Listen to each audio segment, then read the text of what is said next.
Good evening, everyone. Thank you for joining us. We're just going to give it a couple more minutes with a few other people joining. So if you can just bear with us, please. Thank you.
We just give it another minute or so, Richard, and then we'll kick off. And with me, Karen. Hello, everybody.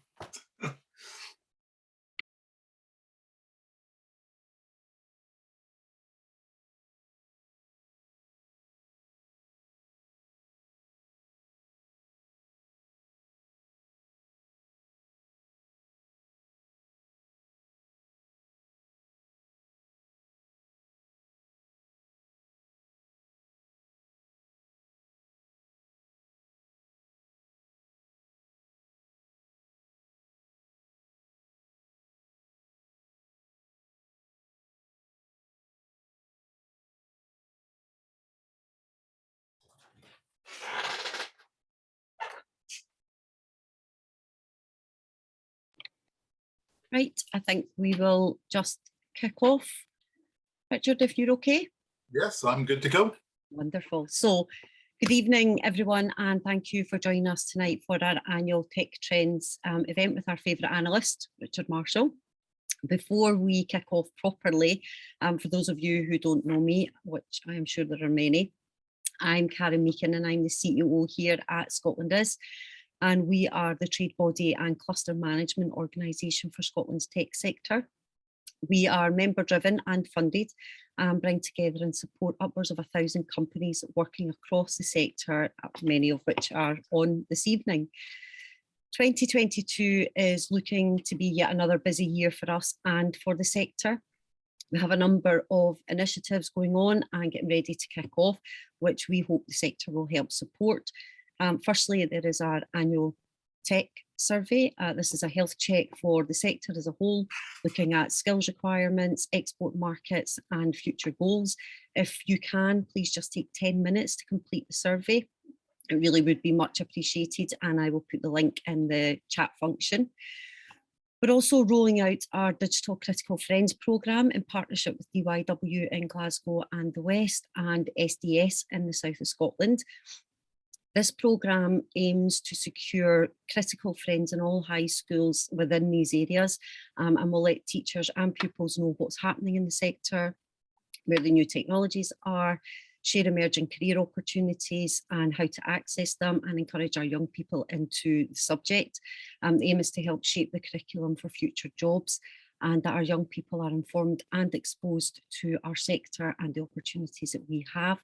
So if there's anyone in your team who would like to become a digital critical friend, please can you ask them to get in touch. We're looking for practitioners from across the sector, so software engineers, data scientists, ethical hackers, testers and the likes. For our IT managed service companies, there is some funding becoming available in the next week or so to enable you to secure Cyber Essentials or Cyber Essentials Plus certification. So if for whatever reason you're not accredited yet, please do get in touch with us and we can update you on what's available to help you with the costs. The funding will be limited, unfortunately, and it will be distributed on a first come, first served basis.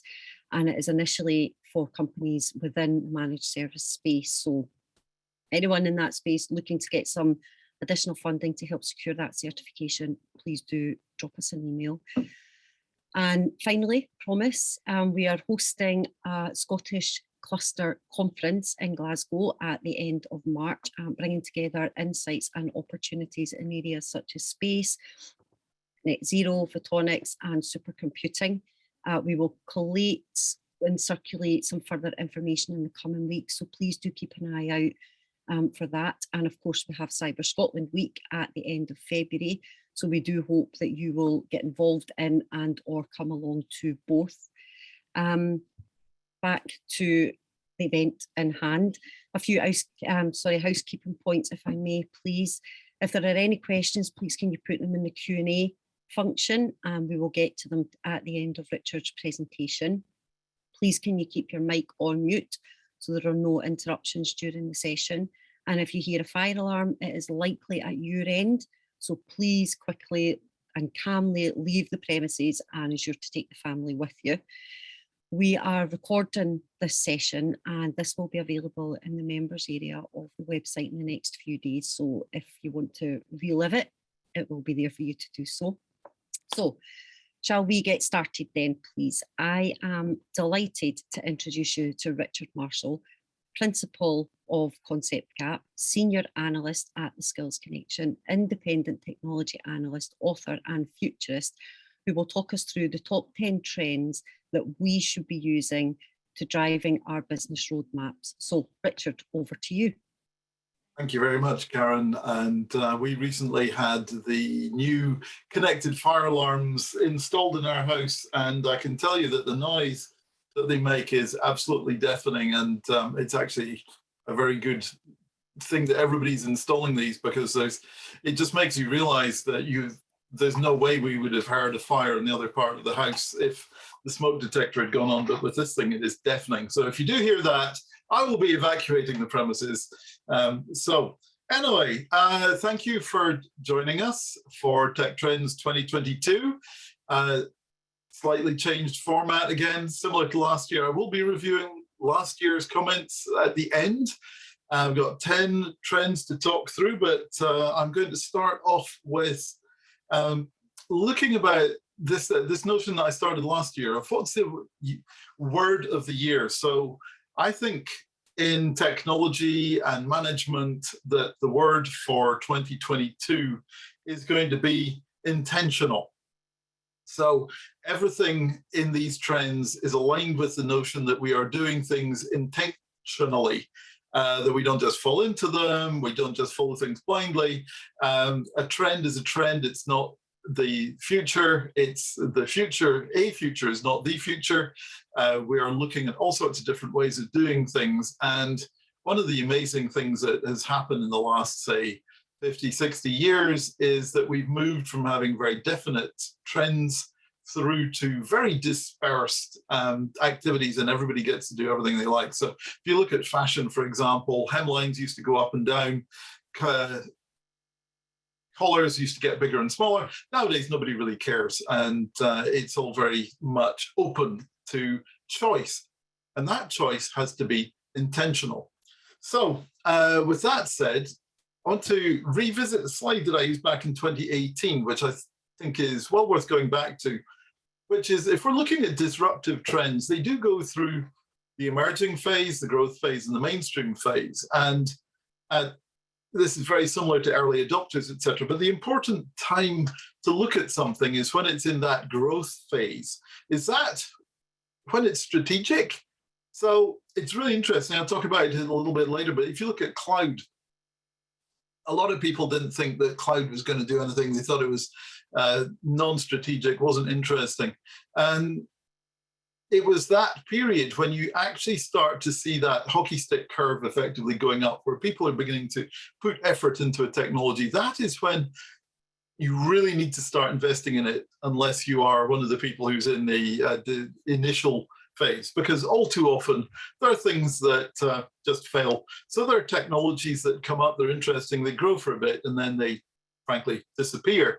And there's lots of stuff in that category, and there are technologies that have emerged, not proven to be very useful, and then just been forgotten about. And I think that's actually a really interesting thing to bear in mind. Now, drilling down into that assessment a little bit further, I picked out Gartner Hype Cycle. This one's blockchain. It's not particularly, the comments aren't particularly directed at blockchain, but this one happened to be first on the list. So the Hype Cycle is quite famous. It goes through the innovation trigger, the peak of inflated expectations, trough of disillusionment, slope of enlightenment, and eventually into plateau of productivity. And by the time you get to plateau of productivity, the expectation is that everybody's using it and everybody's forgotten about it. However, while this is a great representation, really love it, it's really interesting, there are variations on it that we could have a look at. So there are the fallacies of FUD. And these are names I invented to kind of fit in with the pattern of the Hype Cycle. So the fallacies of FUD are when the forces of in existing technologies try and stop you moving to the new ones, where people are frightened of moving forwards. FUD, of course, is fear, uncertainty, and doubt. And if you spread enough FUD about something that is new and interesting, you can slow down its adoptions and maybe even kill it off. So it's very easy to have the FUD people call out something inappropriately. And in one of the projects I'm working on, you can actually see people doing FUD on cloud back 10 years ago and using the fact that one of the companies involved in this was cloud-based as a fear factor to stop people using it. Thankfully, that didn't stop cloud moving forwards. The next aspect is what I could call the cult of irrational exuberance, which it means that people don't stop at the top of the hype cycle. They take that peak of inflated expectations and pump it up and overhype it beyond any reasonable expectation. And then finally, of course, there's my favorite one, which is the skip of irrelevance. There's a lot of things that go through the hype cycle and then come back down into the trough of disillusionment and keep going down until they're no longer relevant and we forget about them. A friend of mine, Tom Austin, has been doing some research and thinking into what he calls the analyst industry complex, where he thinks that too many of us in the analyst business are pumping up technologies because they're interesting and exciting and they're fun to write about, but they're not necessarily useful. And all too many of those encourage vendors to go into spaces that aren't actually relevant to users.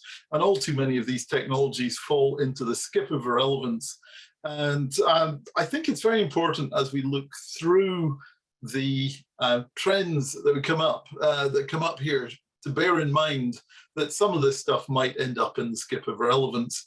And I'm going to start off with something that, again, I've been discussing with Tom, which is this notion of escaping from fear of missing out, fleeing FOMO. How do we get away from that shiny toy syndrome that causes not just the great creation of vast amounts of waste, but also throws away a lot of money? So if we look at digital transformation, an awful lot of money has been spent. I've used this quote last year. It is from 2019, but I don't see that it's going to have changed. 70% of all the initiatives that the Wall Street Journal surveyed failed to meet their objectives.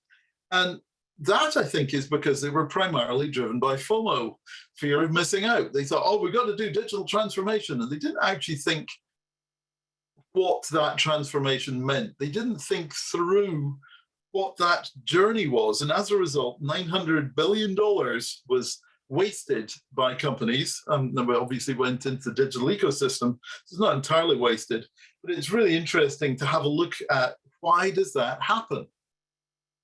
So how do we escape from shiny toy syndrome, reducing waste, not just actual digital equipment, not equipment waste, and he says looking around at his desk surrounded by equipment here. I'm thinking about project waste, rework, difficulties creating software. And why does this happen? And I think this concept of intentional change is really important. It's not just about the fact that we've read something in a magazine or a blog post that said we should be doing digital transformation. We need to really understand why and then fully commit behind it. So a few bullets here. It's about that journey of intentional and continuous transformation. It's not a one-off thing. Transformation is really endlessly. And it's really interesting as well that cloud is not just a cloud technology that is moving into somebody else's computers. It's a whole different way about thinking of assets. not just that they're somebody else's assets, but you can really, if you get it right, you can stop worrying about server replacement cycles. Dell, for example, has an amazing recycling program where they are guaranteed to take back every device and they will cycle your servers. So if you do have a data center and you have end-of-life Dell servers, taking that back is priced into the contract, and they have a lot of recycling capability around the world to recover components and reuse components from those devices. And that's an example of how we can use cloud as a means of removing the sheer waste in terms of building those devices. It's also interesting that end user computing devices are lasting longer and longer. I mean, we used to buy laptops and phones every year kind of thing, but I have to ask the question, when did you last find your laptop slow? I mean, I actually replaced my laptop in November, but I did that because the old one was beginning to fail. I'd had it for 5 years. And if we went back in time till, 10, 15 years ago, that would be almost unimaginable. So it's really important that we start thinking about these assets longer term, moving out any performance critical things and reducing the amount of device churn that we've been through. Other things coming along legally is the right to repair is slowly becoming law. It's a big thing in the US, big fights about it, and manufacturers are finally being forced to start thinking about it. And I am predicting that we're going to see the whole reuse, recycle, repair cycle actually becoming an ESG requirement, an environmental and social guidelines for companies' goals, so that as a company, you will be measured as how good you are in terms of reusing and not wasting equipment and software, and just generally being more responsible in your intentional choice of change. So that's the first one. I'm going to move on, and I'm particularly excited about this because it's something that I'm going to show you in a moment that I saw for the first time today, literally today. Conversational systems are a move forward of interaction. And it's how do we do better interaction with computers? So back in 2019, I was talking about chat, and chat being the new interface, and chat being the new way to build the personality of your organization and communicate with your clients. Now, unfortunately, a lot of the chat services are these irritating pop-ups that come up and say, can I help you? And it's like, no, I'm just looking at the website, go away. And unfortunately, those chatbots generally don't do anything terribly helpful, but they do show willing. But we're going to see those things advancing dramatically. The technology behind those is transformative. It is absolutely amazing. So we are going to see the move away from the, oh, I didn't understand, I'll see if I can find somebody to talk to you type chatbot on the welcome page of your website, through to having these intentional conversational dialogues. These will help users discover things. It will help understand how those users work, because the whole conversational concept, the chat concept, which I did talk about in 2019, is that it turns the model and it takes it that you as the user do not have to understand how the software works. The software will understand you. So you can help people understand it. For advanced users, you can accelerate. For nervous, laggard users, you can slow it down. But even more importantly, voice is going to be transformative now for many, many people. We've had accessibility solutions for people who have difficulty typing, for example. Voice really helps there, but voice is also going to provide access for the illiterate. And I think it's really interesting. If we start looking at this, there's about 2 billion internet users out there, people who have access to the internet. Most of the rest of the people in the planet do not have access, partially because that interface is textual, it's text-driven, or it's numerically driven. And unfortunately, those people are largely illiterate.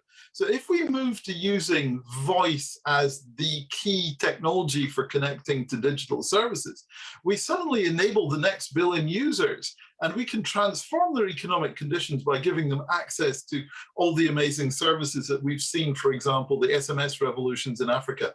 So fishermen being able to find out where the best place to land their catch is to maximize their return on their fishing exercise. It's just amazing what you can do with that communication. Now, if we make that available to people who are illiterate, then we can educate them and we can improve their conditions dramatically. we can also use it for an awful lot more conventional sort of Western world activities and optimize business processes, take things out of the grunt work out of processes, etc. And it's really interesting that this week Gartner is publishing the first enterprise conversational AI platform, a Magic Quadrant, and it has a bunch of very interesting vendors in there who are doing things like this. Now, this is Ava from OpenStream, and Ava has always stood for electronic virtual assistant, and enterprise virtual assistant. Apologies, Raj. OpenStream is a company that's based in the US, India, Australia, and a couple of other locations that develop incredibly advanced conversational systems. And this is their latest version. Now, Ava has been around since probably 2010 at the latest. So this is the latest edition of her. Until recently, it's just been text and then voice, and they have now added this completely animated avatar who talks to you and sits opposite you. And so you can see in the right-hand panel that we're having the conversation. You can click on the button and talk to her, and she speaks back to you, and she's fully animated. And when you've given her some information or she's looking something up, her eyes track across an imaginary screen as if she's a call center agent talking to you. And this is obviously fully configurable as whether male, female, backgrounds, general appearance, whether the voice. We did the test example in both French and English earlier, and it is way beyond Uncanny Valley. It is quite astoundingly good. And she's not quite out in the market yet, but I've removed the branding from this example, but this is actually a real example for handling insurance claims. Now, a couple of other very interesting things that we've talked about before is the importance of being able to audit AI systems. And here, there's one column on the bottom of the left. As you can see, these are the beliefs. So beliefs are what the AI behind this system thinks that the user is talking about. And then the intents, which is the right-hand column, is what do they think is the intent of that conversation? What do they need to do to respond to the beliefs? So this really enables the designer of the system to have a lot of confidence that the conversation is going the right direction. And these kind of systems are going to be absolutely transformational for user experiences. Chats everywhere. I think we're going to eventually move to the point where you have the option of using these services. And for nervous users, this is incredible. The next generation, which I've also seen, but I don't have a screenshot of, allows the AI system to watch you as the other end of the conversation and perform sentiment analysis on your face. People have been doing sentiment analysis in text for a while. It's not very reliable. It can give you some indication of whether somebody's angry or happy or sad or nervous, but the visual indication of your face is very difficult to fake. And this system takes the readings of your faces and it is changing the dialogue of that conversation according to your reaction and your nervousness or your anger, etc. It's a truly astounding piece of technology, and I think we're going to see a lot more like that rolling out over the next couple of years. And it's definitely something to be looking at, not just for consumer services, but for many, many other applications. Moving to a completely different level of activity, a lot of this AI technology is enabled through the use of specialist processors. Now, like many things in computer science, there's a pendulum that swings from one side to the other constantly. And we started off with dedicated calculators, effectively, which moved into more general computers. Then we moved back a bit into dedicated processors. Currently, the pendulum is definitely swinging back towards dedicated processors. So things like GPUs, TensorFlow devices, all of the hardware that accelerates the core slow functions that we need to make these new technologies work. So I think we're going to see an awful lot of computers and phones, all levels, that are going to start having a mixture of the generic CPU that allows you to perform the normal calculations, normal computations, plus these dedicated processors that are going to get faster, cheaper, and enable a lot of these activities we've been talking about with AI to be embedded in portable devices, to be much less energy consumptive. So, for example, I do genuinely believe that we will be able to put voice recognition into a handheld device with low power consumption as part of that process of enabling the illiterate in developing economies to use such digital services. You really need to do that at the end point, at the edges. So by making faster, cheaper processors that are dedicated to voice processing, we'll be able to do it. The other thing that's going to be really interesting is the return of wafer scale integration. Us old folks may remember that wafer scale integration was a big thing in the 80s when we were going to start making the wafer in which the chips are fabricated as the computer, so you don't chop them up into little bits and glue them to a PCB. You're going to start wiring up the whole big wafer, which these days wafers can be really big, so that they're looking at wiring these things up. Now, this technology is coming back. They have got to the point where the processes are sufficiently high quality that the rejection rate isn't economically crippling. So expect to see some very, very interesting stuff at the top end servers using that to integrate stuff together. We already see things like IBM mainframes, iSeries devices having GPUs embedded in them. There's a lot of interesting stuff going to be happening there that's going to make everything faster and more exciting again. Of course, you're not going to have to buy any of that stuff. It's all going to run into the cloud, obviously. So this year I want to talk about a little bit on the cloud nativity, by which I mean nothing to do with Christmas scenes, but it's the fact that people are looking at building things cloud native. Cloud isn't just about using somebody else's computers. It's a lot more than that. Last year, I asked the question, would you set up an on-prem email server today? And I'd be very surprised if anybody said yes to that. And if they did, I would assume they had some massive security constraints and limitations that meant they couldn't use a public one. But cloud is so much more, and it's really important to have an intentional development of looking at the cloud and seeing what it can be, how it can be transformative, not just for your hosting and the economics of having computers. It is about how to build your software. How do you change your integration patterns? We are definitely in a world where we're going to have to live with hybrid cloud solutions. The average number of cloud solutions for medium to large companies is 5. So that means that they have on-prem kit, they have stuff in Colo, they have stuff in Google, they have stuff at AWS, they have stuff at Azure, and you have to link them all together. We're going to be living with that for some considerable time. We just have to accept that, get on with it. But the software, the workload that is running in these systems can be re-engineered for elasticity. Everything should be stretchy. They should all be connected up through microservices. And it's really important that we start adopting this. And this is what I mean by nativity. I think that a lot of people in this audience will already be sold on this, but I was astounded last year when I was working on a project for a company that will remain nameless. I was kind of a car crash elimination person who's brought in to try and fix some things. And the people there just didn't really think cloud. They were moving something into Azure, but frankly, they were just treating it like a big data center, and they were more worried about how they were configuring DNS than how they were restructuring their architecture. But one of the things that we were definitely doing in that project was planning for what I'm calling modern disasters. Every business should have some understanding of its business continuity plan and its disaster recovery plan. But traditionally, disaster recovery is your office burns down or your data center burns down. Modern disasters are quite different. The example I always use here is a bit unfair in Microsoft, so I apologize to any Microsoft people there.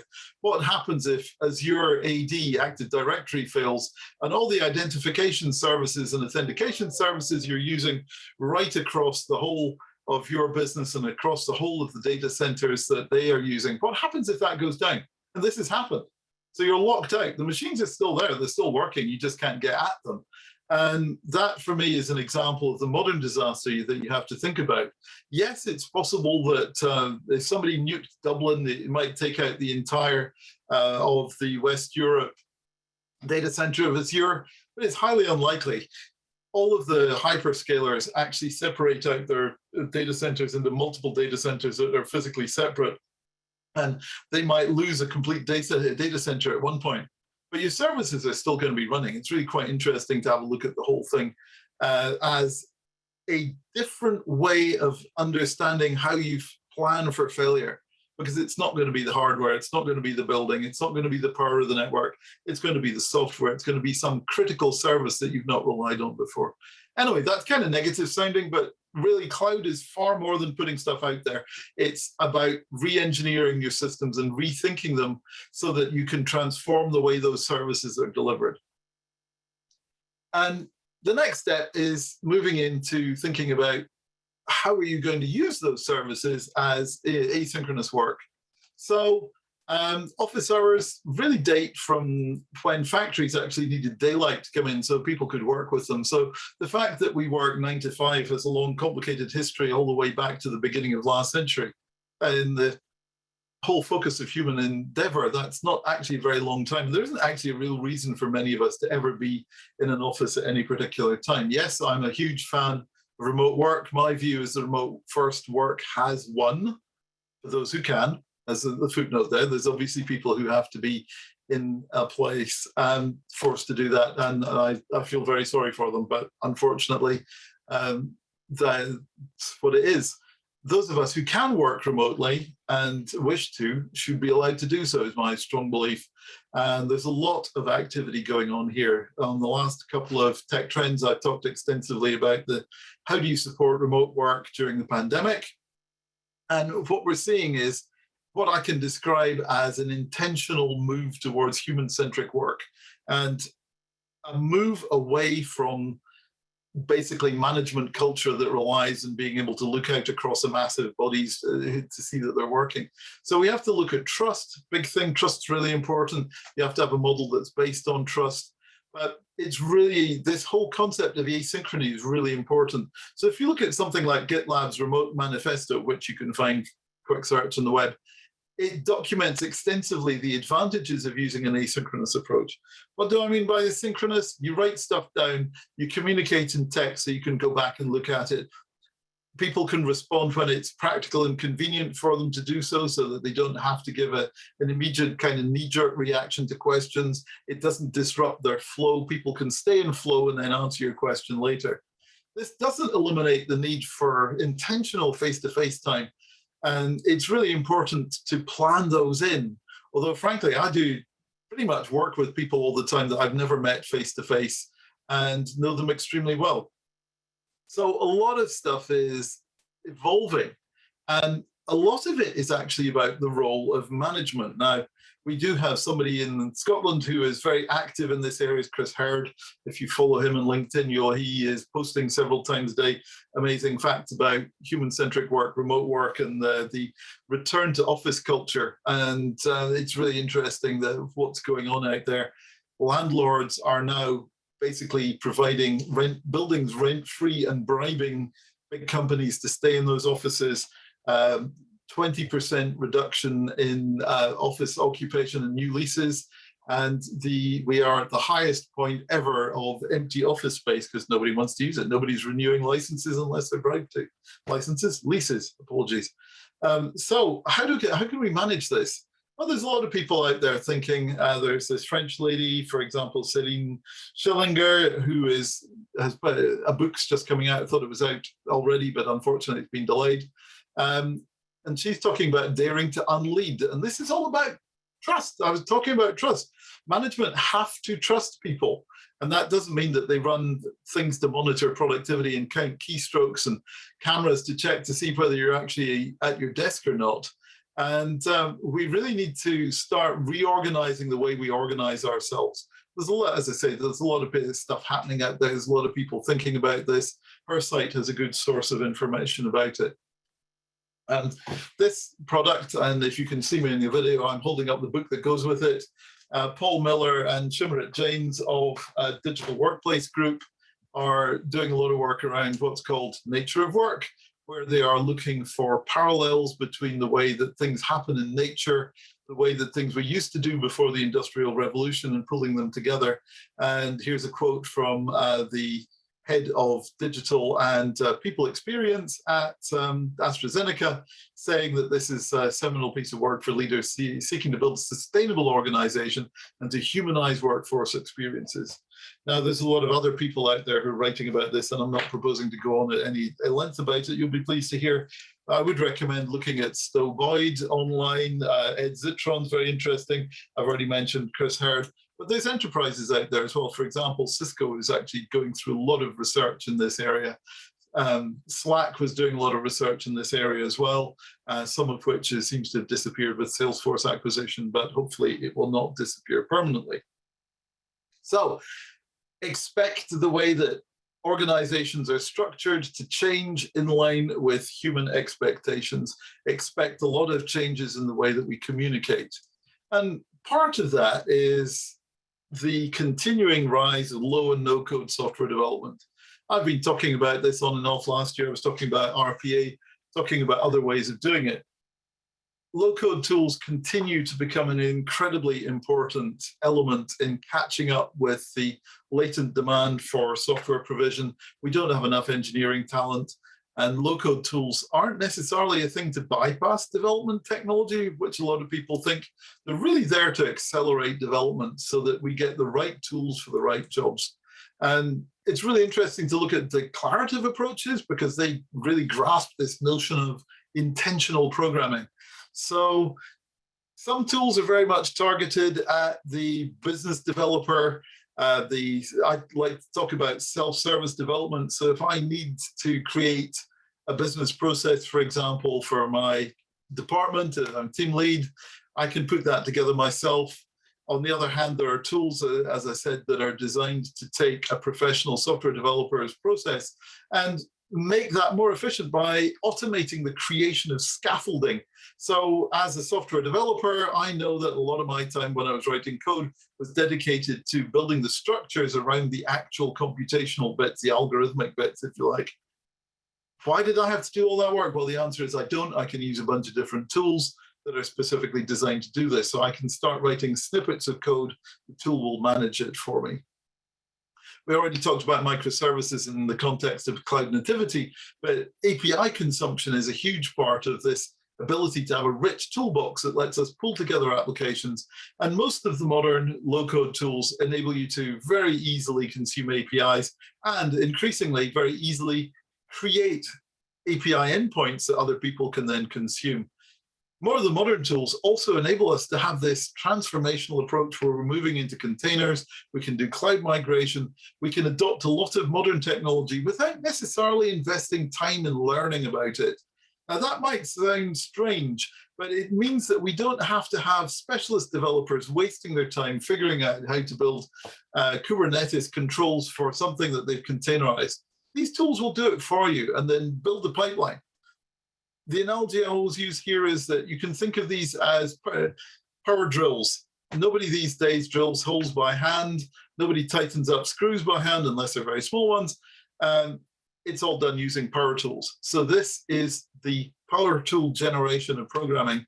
And that coupled with the vast libraries of information out there and all of the repos that we can download at any time, that's really, really interesting. It's transforming the way we develop software. And part of that transformation is awareness of the energy consumption of what we're building. And I haven't seen a huge amount of activity of this, but I know it is starting.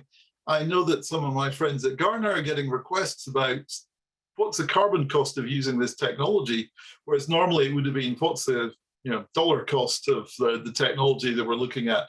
So what I think is really important is that we start embedding carbon accountancy directly into our software. Carbon accountancy is pretty much still in an artisan phase, which I would characterize rather unfairly as people with clipboards asking questions and doing calculation at the bottom of them. It's a lot more advanced than that, but it's an interesting way of thinking about it. What I really think that we need to do is start embedding the calculation of everything that we do and its carbon impact, emissions impact at the point of calculation. So we can imagine ERP systems that automatically calculate the carbon footprint of the products that are being managed through that ERP system. Similarly, as part of your cloud dashboard, we should see what the emissions are for running a particular algorithm. And we could then look at optimizing that and having algorithms that are benchmarked on the basis of whether they are clean in the environment or if they're dirty in the environment. I think this is going to become very important. It's a new idea. I do think that it is something that we really, really need to invest in. This is something I've talked about in 2019 and 2020 is tech inequality. And it comes in at multiple levels. First of all, there's a lot of companies out there that fall into the sunk costs fallacy, where they think that because they built something that they don't need to rebuild it. So you end up with user experiences varying from green screens like on the left through to utter horrors like the Oracle thing on the right. And the cost of running these systems in terms of difficulty of use, slowness of use, error rates is massive. So a lot of organizations get stuck in these, they've built it and they intentionally fail to modernize because they've already got this system, right? We don't need to do anything with it. Unfortunately, this is creating lots of problems and lots of costs. One of the issues of green screen systems is you can't recruit people who know how to work with them. So it's creating a backlog of employee problems, it's slowing things down. And it's really important that we need to think about modernizing. We need to choose to modernize systems. Why do people not modernize? Well, there's resistance to change. Companies have inflexible procedures. They don't allocate the money for it. They only think about the cost of fixing things rather than the cost of leaving them broken. Unreasonable risk aversion is a term I like. Risk aversion is good for most people, but not all risks are that dangerous. So you need to be aware of that. So you need to judge it. Companies that are the staff who've been enrolled for a long time and are unwilling to learn, or people who have just freshly learned one thing at the beginning of their career and they want to use that everywhere. These are risks in themselves. And then management doesn't necessarily understand. So you need to come up with a good, convincing economic case for why using some of these old legacy systems is a problem. If it's not a problem today, it will be a problem soon. And you need to intentionally modernize. But we also have had, with the pandemic, social technology inequality put into very sharp focus. So when kids were sent home, a lot of people just didn't have the technology necessary for them to be able to study from home. And for those of us in fortunate position, we have the tech to support kids. All my kids are too old to be in school, so that's not a problem. But for many other people, you wouldn't see that problem because we have computers, we're used to it. But that is not the universal experience, far from it, quite the reverse. And we really need to think about how do we encourage everybody to be able to access this, enable it, not encourage, I'm sure they want to. How do we enable people to access online systems to break out of their social disadvantage? On a completely different note, a major change is coming along, and I'm not sure many people are that aware of it or ready for it. The web without cookies, I'm sure we'd all be delighted not to be faced with that accept cookies message every time you go to a new website.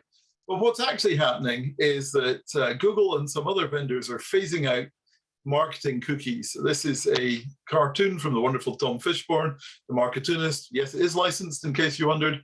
And how are we going to continue targeting our customers when we no longer have these sketchy cookie-based third-party data to connect things up with retargeting, etc.?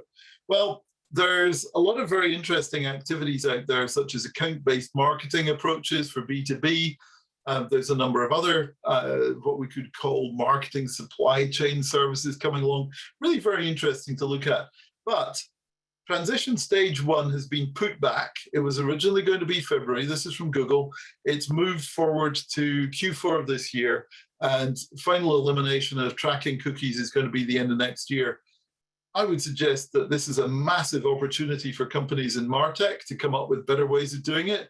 But those who are delivering marketing services and who rely on cookies today really need to start thinking for that. I'm not convinced that anybody's doing this.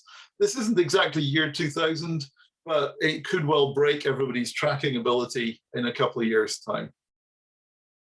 Finally, another one of my favorite topics, the 15-minute city, which again has been put into sharp contrast, or not contrast, sharp focus. by the pandemic and the fact that people have not been able to move around so easily, and they've rediscovered their local neighborhood. Paris is a major promoter of the 15-minute city and the idea of bringing everything together closely. I love this picture with the people in the climbing wall that somebody's built into the side of the steps, and all of the available local services so that you can walk or cycle with the occasional delivery vehicle going through it. So the idea is bringing things back together. And I do think this is something that creates enormous opportunities. So this is a 15 minutes walk round for, I live in Edinburgh, and then we can have a look at this. This is the 15-minute of cycle. I can get quite a long way on my bike within 15 minutes. And I have basically been living like this for the last few years because I don't own a car. Only ever rented a car for the last, in the last couple of years, 2 or 3 times. And I love it. I love the fact that I can basically get everything I need either by walking, cycling, or having it delivered to me. So what? Why is it a trend? It's because we need to intentionally design for local access. And this really changes our infrastructure, physical and virtual infrastructure. So we need to be able to have mechanisms that are there to support people wherever you live. I do live in the city centre. So how do we rethink how we deliver shopping, for example? How do we reintegrate stuff? So for a long time, people have been building office parks and retail parks, which are effectively ghettos where you put those services in. We need to spread those services out. We need to make them more available for people so that you can walk to them or take public transport to them, or ideally, then you bring them all back together, you blend them together, and we start thinking about alternative workspaces for people who can't work at home, or for people who don't want to work at home, the creation of local workspaces where they can go and be with other people if they like background noise, or just seeing people moving around if that's how they like to work. The idea of having work centres that you can walk to is really, really important. And I'm just going to put down at the end there, build real parks. I think it's important for us to keep creating parks, especially if they've got Parker sites in them. However, so that was my 10 trends. So what I want to do now is move on quickly to what I'm going to call in future the Where's My Flying Car Dude section, where there are some things that are still not progressing and still not ready. So let's have a quick look. My favorite thing to attack, blockchain. Now, blockchain has definitely started to show some practical applications as distributed ledger, and there's definite real applications there. We're beginning to see real applications growing out of some of their core areas in augmented reality, virtual reality, mixed reality, whatever you want to call it, but it's still not a generic technology. It's very good for training. It's really interesting for doing lots of stuff where you're simulating environments, but it's not ready for general use. Anything that's got to sit in your head and is heavy and drag and tight around the back of your head is not going to be major support. And generally, it's not even that. It's just that it's not terribly useful for things outside of those core areas where it's fantastic. 5G still rolling out. I've had 5G phones. I've got 3 5G phones in front of me. And frankly, do I notice any difference? No. That's because that's not what 5G is really about. 5G is really about connecting lots of industrial systems. And that's out there, but it's not a transformative technology in the way that some people have been presenting it. Now, still not ready is another category of things where people keep researching and one day they may come to something. Quantum computing, still nobody knows quite what to do with it. Nobody really understands it, frankly. Yes, it's evolving. Yes, it's getting there. There were some recent discoveries which have enabled people to remove some of the randomness in some of the gates so that you can build cheaper computers that don't have to be kept in deep freeze. So it's getting there, but it's going to be a long time. The next thing that I keep seeing people working on is this notion of delivery drones, not just flying ones, but these little trolleys that trundle along the pavement to drop things off at your house. It's just not going to work. I mean, if you look at it in the context of a Scottish city, how many of those things are actually going to be able to get over the pavements and up and down and round about? And what do you do with a tenement? How do you use a delivery drone to get to somebody in the 3rd floor of a tenement? And it just doesn't work. So there's going to be a lot more investigation in there, but I don't honestly see it being used for a while. Web3, well, it's a combination of lots of other things coming together. I'm not sure very many people outside of that core group of enthusiasts really understand what it's for, what it's going to do. So we'll maybe see something happening there. The metaverse, that's definitely a load of nonsense at this moment. Much as I love Snow Crash, the book that created that and inspired me to write my first novel, which is called Network Sleeper, quick promotion there. The metaverse just isn't really very necessary. Why do we need to be there? What does it offer that sitting in Zoom, for example, or Teams or whatever? I just don't get why it's exciting. And there's a lot of written material out there that kind of explains why it isn't. So that's my, hopefully offended some people into raising questions there. And I wanted to take now a quick look at what I said last year. I'm nearly done, Karen. So last year, my keywords were continuous and reinvention. And I think that I was pretty hot with continuous. Reinvention, not so much. It was a little bit there. But what I think is really important is that continuous is still good for 2022. I keep hearing new uses of the word continuous. Just like agile has leaked out of software development, continuous has leaked out into general business uses, and it's good. These are the 10 topics, trends that I listed last year. So location-free work. I believe we're there. We're still fighting the last fires, putting out the last bits that are burning, and people who want to drive people back into the office. New uses for offices, very slow. So that, I don't know how well you can see that, but that's supposed to be a clock that's showing that we're started, but it's not progressed very much. The new desktop paradigm, which was talking about people using something like Slack and Teams to surface everything that you do, that's starting there. It's not completely dominant by any means, but it's getting there.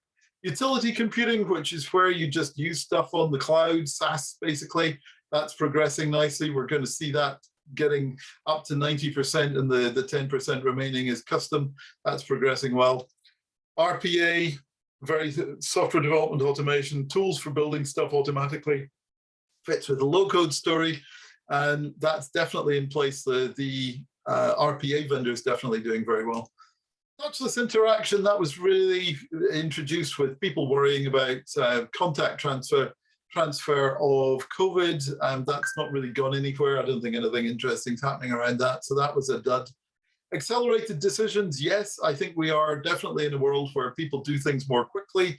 They don't spend months and months dithering about whether to invest in technologies or not. Digital or dead is definitely true. Very few people have regressed to their previous position. I can still order all of my cakes and bread online, get them delivered. Human security is progressing. Interestingly, this week, Splunk had a session about the future of security, and basically human security was what they're talking about, so that's underway. And as I showed you earlier, we have auditable AI. So these are some of the people we work with. This is me, and I'm going to hand over back to Karen. Thank you, Richard. Very exciting as ever. I have to say the fleeing FOMO hasn't been lost on me. I think I would like an AVA for Scotland Is, so I will work harder. I think that's probably personal growth, and I will work on that. So we have a couple of questions, and if it's okay, I'll just fire away with some of them as they kind of come in. First one is, do you see a 4-day week becoming more common? It's been trialled now in England, and I know there are a couple of our members who've already started a 4-day week pre-pandemic. And I know Scotland does do a kind of 9.5 day fortnight thing, but do you see that progressing here? Absolutely. I think the 4-day week is absolutely wonderful. In the contract I was talking about last year with trying to stop a car crash project, I was working 4-day weeks there, and because we were obliged to use up days, despite the fact we're on contract, we were actually given vacation days, holiday days. I spend a lot of time talking to Americans, so holiday days. So we were using them up. So I was literally doing 4-day week for 6 months. I thought it was absolutely wonderful. I really do think that it's going to be a hugely transformative thing. I keep using that word, I should stop.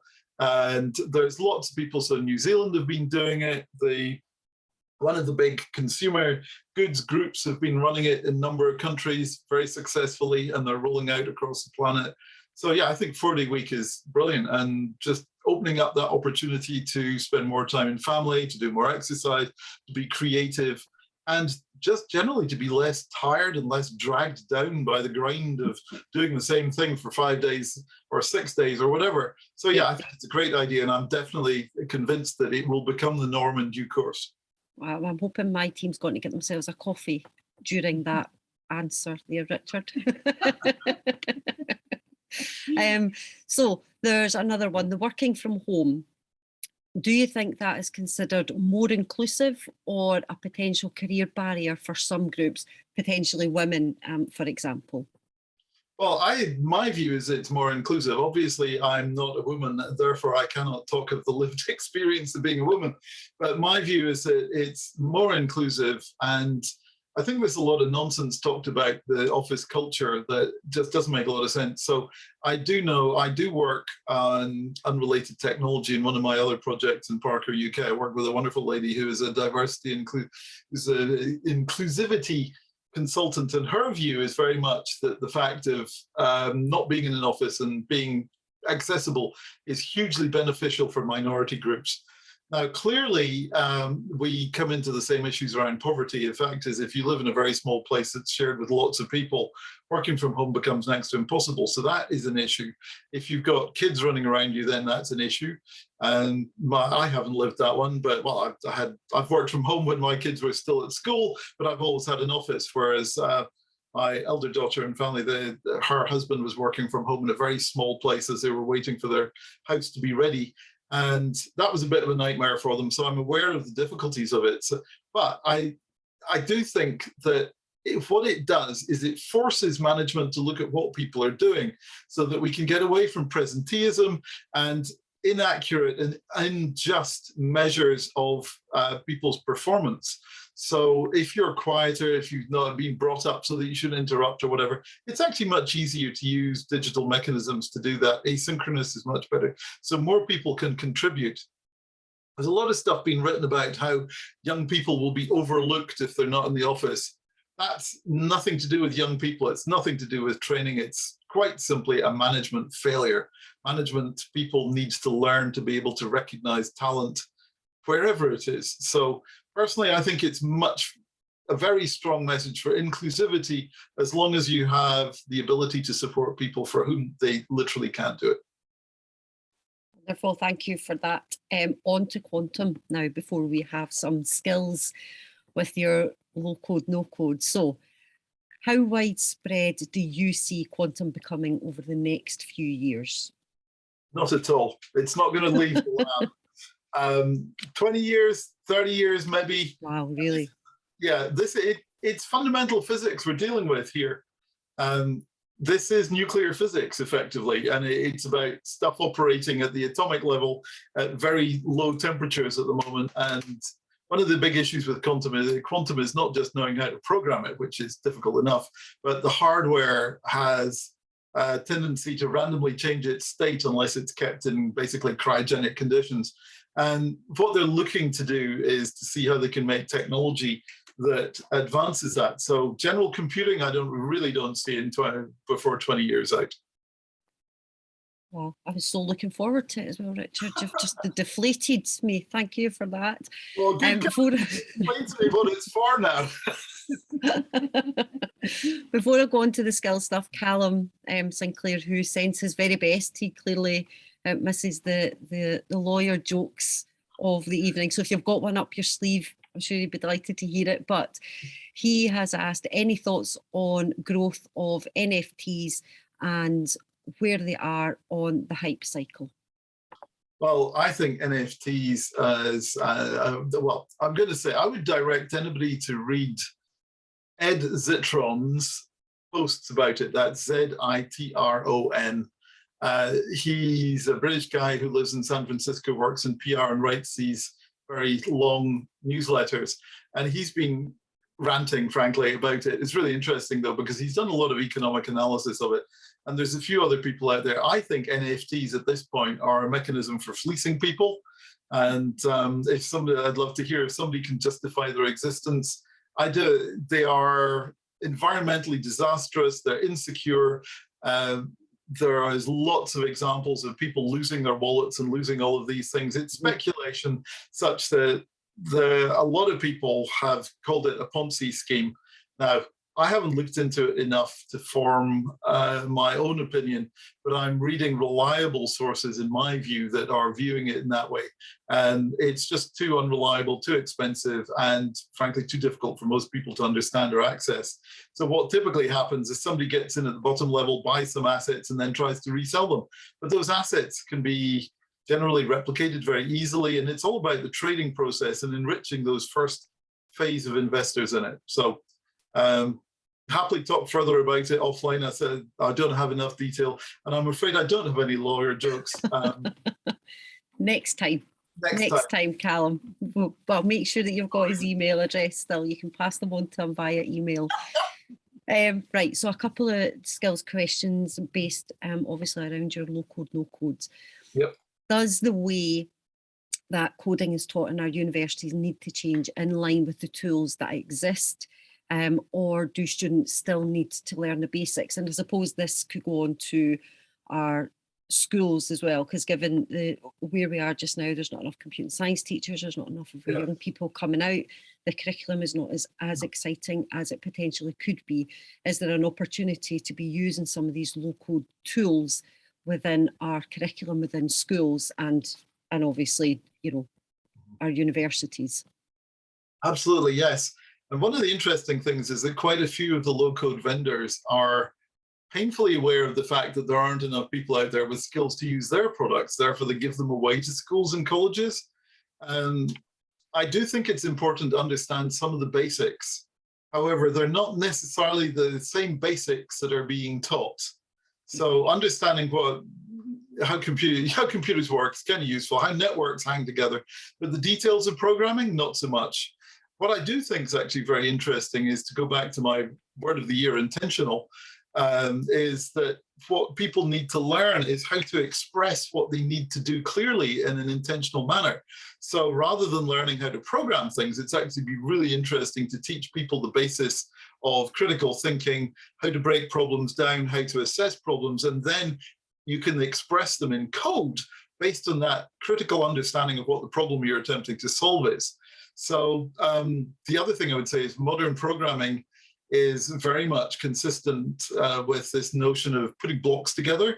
So a relatively small number of people will work on those fundamental building blocks, and a vastly greater number of people will glue those blocks together to form proper systems. So that is a skill that I think would be very, very useful. It's kind of meeting things together so that they can come together, so that we can see my ability to decompose a problem into addressable blocks is met by the ability to build blocks coming up from the bottom. So there will never be enough people who've got deep technical skills, because deep technical skills rely on a particular mindset, etc. So it'd be much better to build massive armies of people who know how to put things together. Microservices, how to build them in the cloud, how to find the repo with the reliable and safe bit of code that they need to reuse, so that you shouldn't really ever be writing vast screeds of code. Yep. You should really only be gluing things together at this stage to create wonderful, fascinating things. Well, we'll make sure that we pull some of that into some of our skills discussions as we go forward. I mean, I'm just going to give I don't know if this works, we can try this out. I've just thought of this, is if you're learning to be a builder, you don't learn how to build bricks. You don't make bricks. You learn how to put the bricks together, how to assemble for all the other parts of the building, but you don't make them. So we need to move into that line of thought where it's like, a brickie is a very, very skilled job. Doesn't tend to get treated as such, but it's incredibly skilled. If you watch somebody building a wall, it's beautiful. And we need to think in technology terms that people need to have that ability to build the walls in the way that we need them, beautifully straight line, and that they're going to stand up forever. We're not too good at that yet. So I think that's an area of improvement. Task for the future. Yeah. We shall take that on board. Right, as obviously the demand for tech talent continues to rise, and the need for such skills is required in not only just our sector but across the piece. Any tips on what employers can be doing to stand out from a sea of opportunities? As in recruiting talent, bringing in As in talent. recruiting talent, how do you know, we're all fighting for the same talent. There is not enough of it. There are many people on this call who will have, you know, at least one job opportunity out. How Yeah. do they stand out from the crowd? Well, I think the key thing is to offer a flexible, exciting workplace, and all the async stuff, the trust. Don't force people into an office. I can see Karen sitting in her actual office.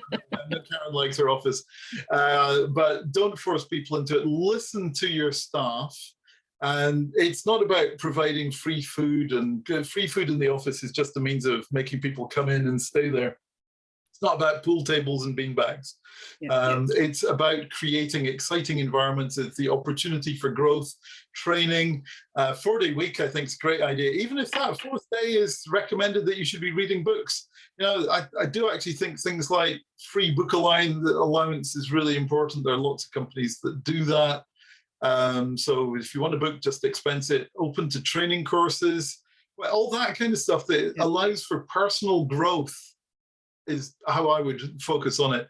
Make sure that you're an opportunity that people will be able to leave but not want to. Yes, yes, good point. Which is what we've created for our team, she says. Absolutely. Able to leave, but they absolutely do not want to. So, do you see carbon counting becoming a taxation format? Taxation is an area in which I do not normally give opinions, but I think that yes, it should do. The only way really to force people, or not individuals, but organizations into doing stuff very often is through their wallet. So I do think that a taxation approach would be very effective. Whether it'll happen or not, I don't know, but it certainly would be a great idea. Well, we'll just slide over that one, Richard, just in case that's getting taken anywhere else and you get the blame for that suggestion. So we'll just leave that be. Are you listening? No more ideas. So if you had if you had a limited budget as a CTO, what would you prioritize? Embedding intelligence, and the conversational stuff doesn't have to be like that. The super Ava that I showed you earlier. Yep. Embedding intelligence and making things super simple. One of the things that I think is really difficult in technology is making simple interfaces. This is rather often referred to as the Apple effect. Personally, I don't find Apple technology that easy to use, but that's often how it is presented. The ability to make complex things simple. So if I was investing as a CTO, my objective is always to provide a progressive disclosure, as it were, of complexity within the thing I'm building, so that I can get people started and effective very, very quickly, very easy to use, compellingly simple interfaces that enable you to do amazing things. And as you need more complicated facilities, you should have access to them, but you shouldn't need to learn about them up front. So a lot of that can be done using machine learning and AI techniques, which are just more tools in the programmer's toolbox. There's nothing intelligent about it. So spotting patterns, helping people do that, remove the grunt work from whatever you're doing. So that's what I'd be investing in. Tooling is a really interesting. I think that we are really on the verge of coming up with some really interesting new ways of building things, but we're not quite there yet, but it's getting there. The demand and hunger for it's getting there. Wonderful, thank you. Now, I think we probably ask you this question most every year. If your fairy godmother came with £10 million, where would you invest it at the moment? I don't have £10 million, but if you did, if it arrived on your door with your bread. I put £10 million into.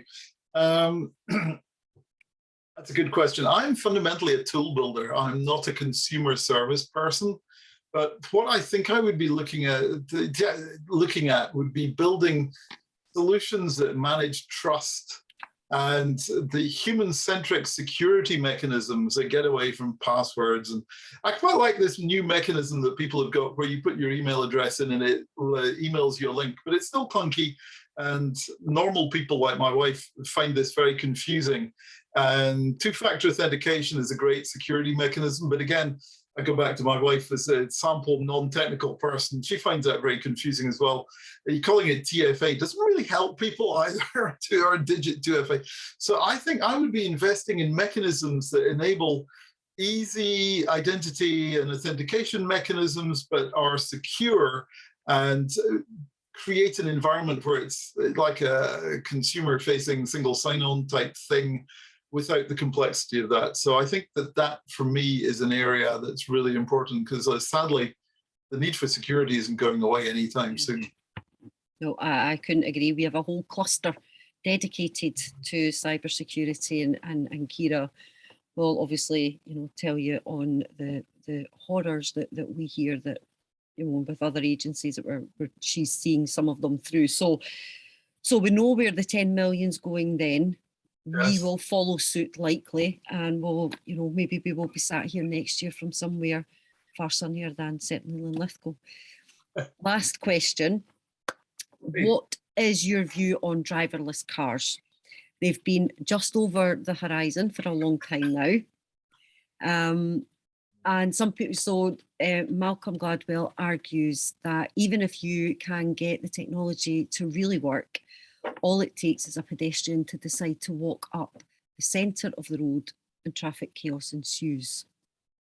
Well, speaking as someone who loves walking up the middle of the road, I love the lockdown. When I was a kid, we always used to go up to Caithness, the very north of Scotland, and there was a place called Leinster. So any Caithnesians on the webinar will know this place. An enormous great wide middle of the road, ridiculously wide. I loved just walking down the middle of it as a kid. So I would definitely be that person. I think that driverless vehicles will end up in niches, and we may well end up segregating things. So for example, city-to-city trucks, not necessarily in Scotland because we're too wee for that. But if you look at somewhere like the US, there's a huge market for having truck-only zones. So yes, they are just over the horizon all the time. It's in a perfect example of one of those technologies that I was talking about at the beginning that has the enthusiasts behind it. Now, personally, I'd love to have a driverless car so I could sit in the back and read or whatever while it took me there. But you basically have to segregate everything so that you only have the autonomous vehicles and no pedestrians and no cats and dogs running about the place. And I think we've all had the experience of driving through the Highlands and having a herd of sheep emerge in front, or a deer leap across. Random pheasant Yes. running at you. So, I mean, this is the problem with most of the autonomous vehicles of any kind, whether it's the delivery drones, the trucks, or the cars, is that they don't deal with the real world properly, which I think is exactly the point here. So what I think we will see a lot more of is guided vehicles, where the human is still there, but the human may not necessarily always be focused on what they're doing, so that when you're on motorways or big highways, then it'll take over in the same way that the Tesla stuff is supposed to do. But let's face it, that's had a number of issues in itself. So I think it's going to stay over the horizon, but I think the nice thought for the last comment was that the world's first electric car was in 1892 in Des Moines, Iowa, but the second electric car was in Scotland in 1897, where a chap built electric cars for people. And they didn't go very far, and they certainly didn't go very fast. But my goodness, 1897, that was basically ahead of the proper internal combustion engine. And here we are now that we have electric vehicles. So maybe in 100 years, 125 years, that we will have driverless cars that actually work. So just over the horizon then. Yes. And I would not be investing my $10 million in, or pounds, whatever it was, in autonomous vehicles. You heard it here first. Thank you, Richard. Are there any other questions before we wrap up and you lose Richard certainly for this event for another year? He will be back in 2023, but is there any other questions before we let him? Inshallah. Yeah. I think we're all good. As I said, we have recorded the session. We will give everyone access to it. We'll get details out to you on where you can find it on the members area. But Richard, thank you again, as ever. You've given us a lot to think about, a lot to look forward to, even if it is in another 125 years, where we can all sit back reading. But, you know, I will work on my FOMO when it comes to Ava for next year. But thank you again. It was wonderful to have you, and we really appreciate having you. Thank you. And thanks everybody else for joining this evening. Thank you. Thank you all for bearing with us. And I am on LinkedIn and all sorts of different places. If you want to get in touch with me, please do look for me on LinkedIn and or on Twitter, or have a look at conceptgap.com. And I'm delighted to talk to people. Wonderful. Can we have access to the slides, Richard, and we can share some of them as well? I'll send them over immediately. Wonderful. You're a superstar. Thank you. Thanks, everyone, and have a wonderful evening. Thank you. Bye, Thanks. everybody. Bye. Enjoy pizza. It's virtual, but enjoy it anyway. Thank you, Richard. Bye. Bye.